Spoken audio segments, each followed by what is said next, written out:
আমার মা প্রতিদিন আমাকে শুধু ডাল দিয়েই ভাত দেয়, আর আমার বাপটাও হয়েছে খালি ডাল ছাড়া কিছুই বোঝে না। কি আর করব, এই ডাল দিয়েই এখন ভাতটা খাইয়ে নি।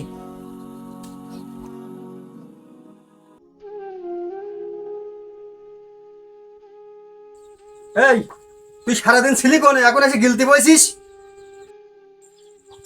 খাবো না তো কি করব, আমার ভাত খাওয়া লাগে না সারাদিন?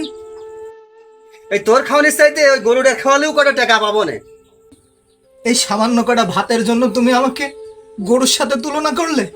শোন, কর্ম করে চাল দিলে তারপরে ভাত খাস, তোর ভাত খাওয়া লাগবে না। আমার বাবা সামান্য কটা ভাতের জন্য আমাকে এত কথা শোনালো, সামনের থেকে ভাতের প্লেটটা পর্যন্ত নিয়ে গেল।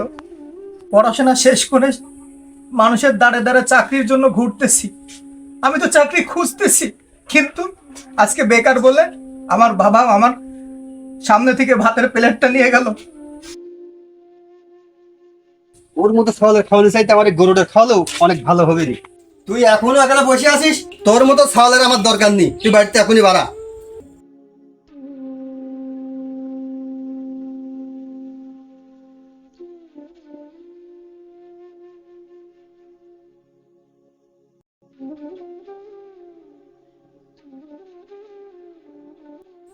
আজ আমি বেকার বলে খাবারের থালটাও তুমি আমার সামনে থেকে তুলে নিলে, আর এইভাবে আমাকে বাড়ি থেকে বের করে দিলে। ঠিক আছে, আজকে আমি বাড়ি থেকে চলে যাচ্ছি, কিন্তু বাবা মনে রেখো, একদিন তোমার এই বেকার ছেলে সফল হয়ে বাড়িতে ফিরবে ইনশাল্লাহ। বাবা তুমি ভালো থেকো আর নিজের খেয়াল নিও।